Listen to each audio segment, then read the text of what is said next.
அரசு கலை மற்றும் அறிவியல் கல்லூரிகள் உட்பட 93 கல்லூரிகளின் உட்கட்டமைப்பு வசதிகளுக்காக 100 கோடி ரூபாய் ஒதுக்கீடு செய்து முதல்வர் ஜெயலலிதா உத்தரவிட்டுள்ளார்.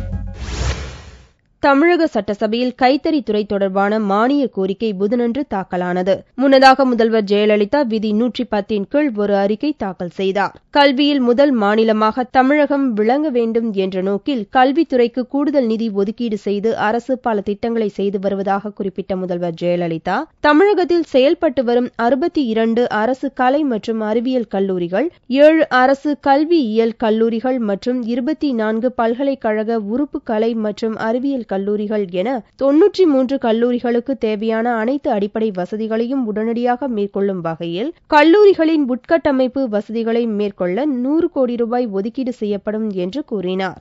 இதன் மூலம் புதிய மேஜை, நாற்காலிகள், மின்விளக்கு, மின்விசிறி போன்ற பல்வேறு உபகரணங்கள் வாங்கப்படும் என்று கூறிய ஜெயலலிதா, இதுவரை இல்லாத அளவிற்கு உயர்ந்த தொகையாக 100 கோடி ரூபாய் அரசு கல்லூரிகளுக்கு தற்போது வழங்கப்பட்டுள்ளதாக கூறினார். இதன் மூலம் கல்லூரி மாணவர்களின் அறிவுத்திறன் மேம்பட்டு அவர்கள் அகில இந்திய அளவில் முன்னிலை பெறவும் வாய்ப்புகள் ஏற்படும் என்றும் முதல்வர் ஜெயலலிதா தெரிவித்தார்.